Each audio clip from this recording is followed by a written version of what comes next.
Patuloy ang search and rescue operation sa gumuhong siyam na palapag na gusali na under construction sa Teodoro Street, Barangay Balibago, Angeles City nitong madaling araw ng Linggo, May 24.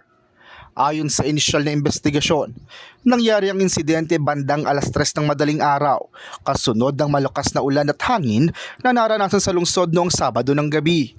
Sa pinakahuling datos as of 10:30 AM ngayong Lunes, May 25, umabot na sa 47 ang kabuang bilang ng mga biktima.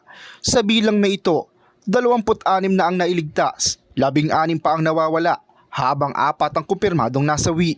Apektado rin sa pagguho ang ilang katabing establishmento, kabilang ang dating Lorietas Building at Normas Money Changer. Ayon sa Bureau of Fire Protection, pancake collapse ang nangyari sa gusali, kung saan halos dikit-dikit ang bumagsak na mga palapa, dahilan para maging limitado ang mga void spaces na maaaring pasukan ng rescuers habang nagpapatuloy ang retrieval at search operations. Kahapon, May 24, personal na nagtungo sa area sina DPWH Secretary Vince Dizon, kasama sina MMDA General Manager Nicolas Torre III at Angeles City Mayor John Lazatin.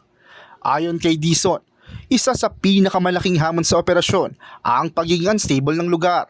Ang pinakamahirap dito is very unstable yung site. No, dahil nga under construction pa to, puro mga scaffolding lang, puro mga bakal lang ang nag-hold dun sa ibang mga debris. So kailangan talaga dito mano-mano. No, so yun ang pinakamalaking challenge ngayon.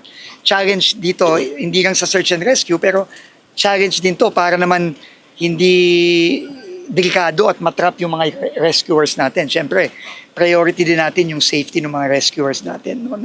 Nakaantabay naman daw ang hindi bababa sa 6 na heavy equipment ng DPWH kung sakaling kailanganin na sa clearing operations. Samantala, sinabi naman ni Angeles City Mayor John Lazatin na mahigit 70 umano ang karaniwan nagtatrabaho sa gusali.